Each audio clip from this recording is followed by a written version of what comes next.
दोस्तों, बिहार के समस्तीपुर की एक लड़की 9वीं कक्षा पास करने के बाद पढ़ाई छोड़ देती है क्योंकि वह गरीब घर की लड़की थी।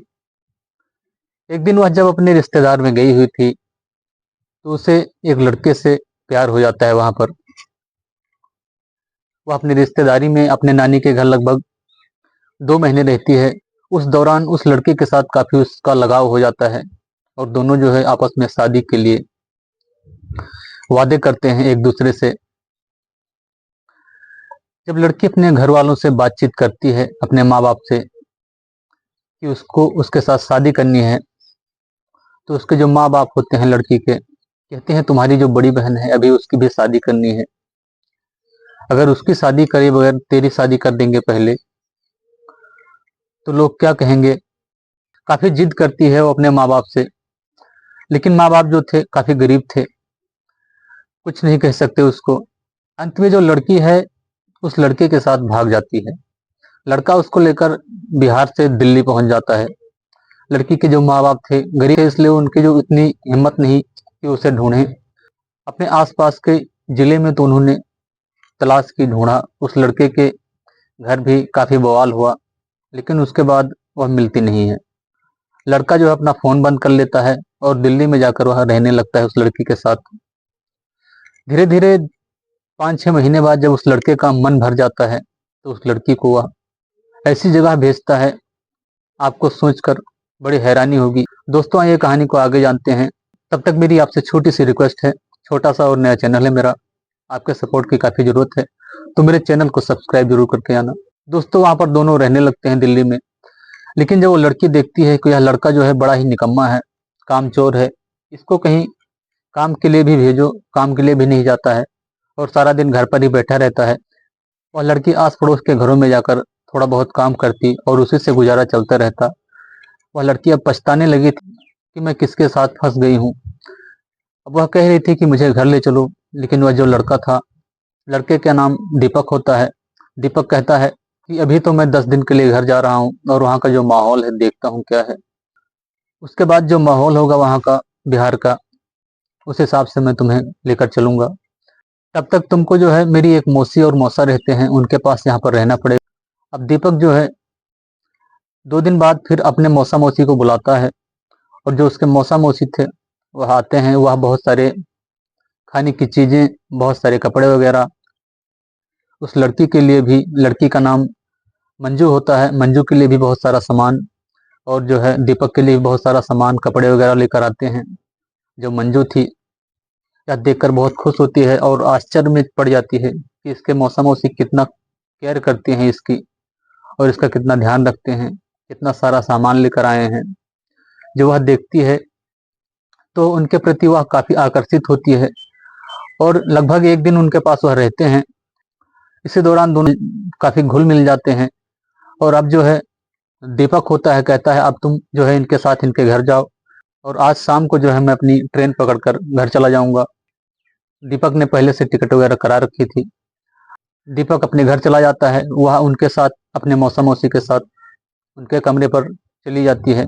अब वहां पर जो उसके मौसा मौसी थे वह एक बिल्डिंग में रहते थे जिसमें कई सारे कमरे थे और कई सारे उसमें किराएदार रहते थे। वह वहां पर रहने लगती है। उसके मौसा मौसी जो थे दीपक के, उस लड़की की काफी केयर करने लगते हैं, काफी उसकी जो है देखभाल करने लगते हैं, उसको अच्छी अच्छी चीजें खाने के लिए, अच्छे अच्छे कपड़े पहनने के लिए, उसके श्रृंगार के लिए अच्छी अच्छी चीजें, और साथ ही उससे कहते कि तुम्हारा जो है सिंदूर लगा रखा है ये मत लगाया करो, अगर तुम लगाती हो तुम उतना अच्छी नहीं लगती हो जितना अच्छी तुम लड़की की तरह रहोगी तो लगोगी। वह भी चाहती थी कि वैसे भी मैं तो दीपक को अब छोड़ने वाली हूँ, दीपक किसी काम का है नहीं और सिंदूर लगा के मुझे करना है क्या। वह भी सिंदूर अपना हटा देती है और एक लड़की की तरह रहने लगती है।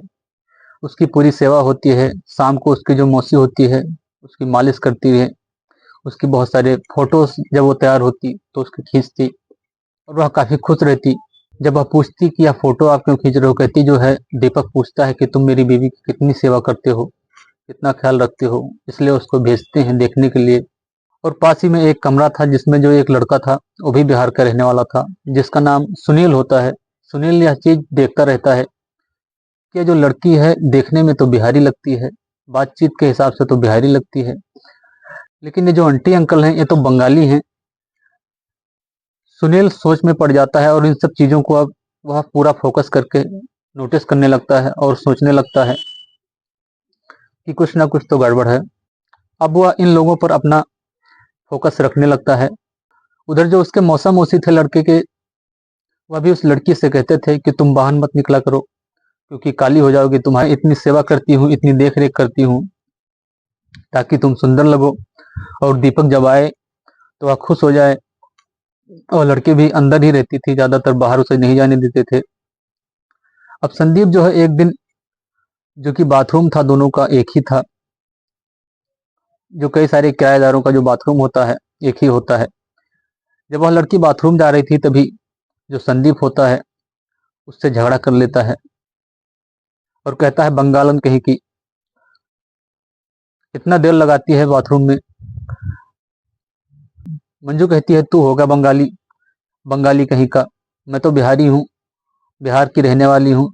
तभी जो सुनील होता है, सुनील कहता है मुझे माफ करना, मुझसे गलती हो गई बहुत बड़ी, मैं नहीं जानता था कि आप बिहार की हैं, मैं भी बिहार का हूँ, और अगर आप मुस्कुरा कर मुझे माफ कर दो तो बहुत अच्छा होगा।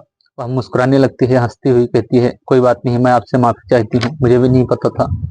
अब दोनों जो है चले जाते हैं अपने अपने कमरे में। अगले दिन जब सुनील देखता है कि मंजू बाथरूम की तरफ नहाने जा रही है, तभी जैसे वह बाथरूम में घुसती है एक लेटर लेकर जाता है और उस लेटर को दरवाजे के नीचे से जो जगह होती है अंदर को सरका देता है।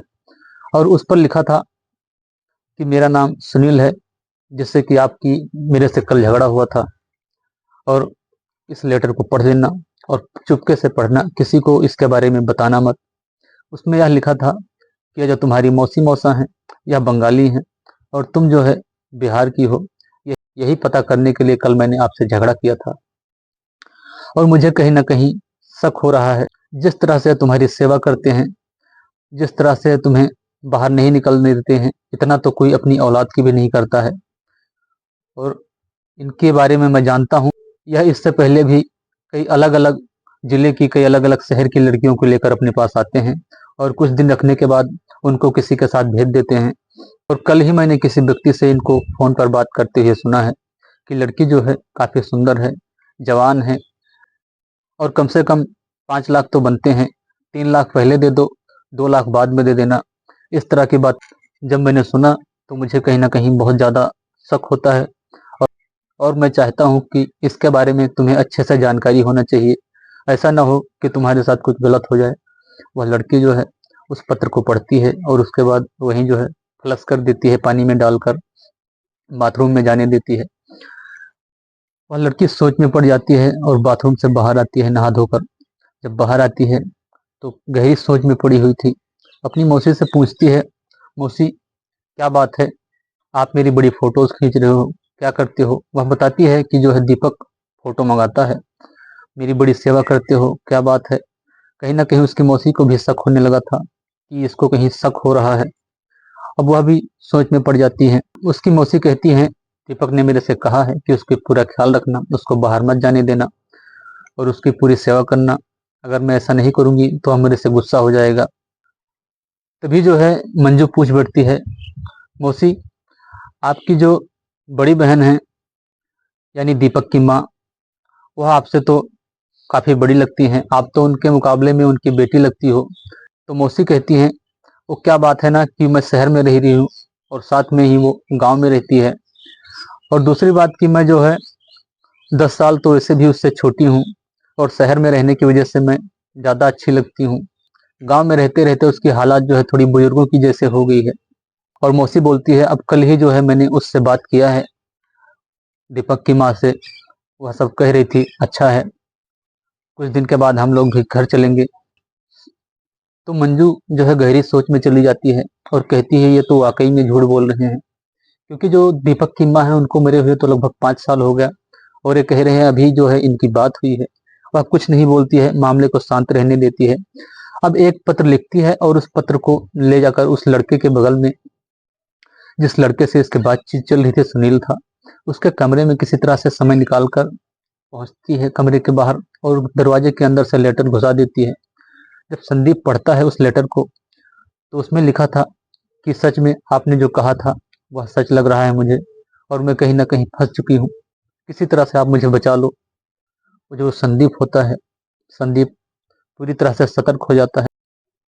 अब वह तुरंत ही 100 नंबर मिलाता है, और जब 100 नंबर आती है तो उसके जरिए जो 100 नंबर वाले होते हैं और पुलिस वालों को भी खबर करते हैं, लेडीज पुलिस आती है, उन सबको, महिला पुरुष को, मौसी मौसों को यानी गिरफ्तार कर साथ में उस लड़की को थाने ले जाया जाता है।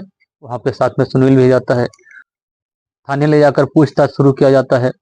जब कड़ाई से पेश आने लगते हैं पुलिस वाले, तो वह सारी बातें उगलना शुरू कर देती है। जो मौसी होती है उसकी, बताती है कि हम ऐसे ही कपल पर फोकस रखते हैं जो कहीं लड़की भगा कर लाते हैं, और उसके बाद जब उनका मन भर जाता है तो हम उनसे बातचीत करते हैं। तो कुछ 10-12 में से कुछ ऐसे निकल जाते हैं जो अपनी जो है पत्नी को या अपनी बीवी को या गर्लफ्रेंड को मान लीजिए बेच देते हैं, और उनको हम खरीद लेते हैं और आगे जो है सप्लाई कर देते हैं। इसको जो हमने खरीदा है, इसके बदले दीपक को मैंने 2 लाख रुपया दिया था, और वह पैसा लेकर गांव चला गया है। अब इसको आगे जो है हमने 5 लाख में बेचना था। और इस तरह के पहले भी उन्होंने कई सारे मामलों को अंजाम दिया है। पुलिस यह सुनती है तो काफी चौकन्नी हो जाती है, और उसके बाद उसके चैनल से जुड़े यानी उसके उससे जितने भी संपर्क थे उस मौसा मौसी से, सबको गिरफ्त में लेती है धीरे धीरे करके सबको। और उसके बाद उन्हें जेल भेज दिया जाता है। उस लड़के से कहा जाता है, मंजू से, पुलिस द्वारा, कि अगर तुम चाहो तो इसके ऊपर केस कर दो, हम इनको कड़ी से कड़ी सजा दिलाने में आपकी मदद करेंगे। मंजू कहती है कि मेरे पास न तो इतना समय है और न मैं इतना चल फिर पाऊंगी इन मामलों को लेकर, मैं घर जाना चाहती हूँ। अब जो मंजू है, मंजू को पुलिस वाले कहते हैं ठीक है तुम्हें अपने घर भिजवा देते हैं। एक पुलिस वाला साथ में जो मंजू होती है और वह सुनील होता है, वह तीनों समस्तीपुर पहुंचते हैं। समस्तीपुर यानी बिहार उस लड़की को छोड़ दिया जाता है। पुलिस वाला वापस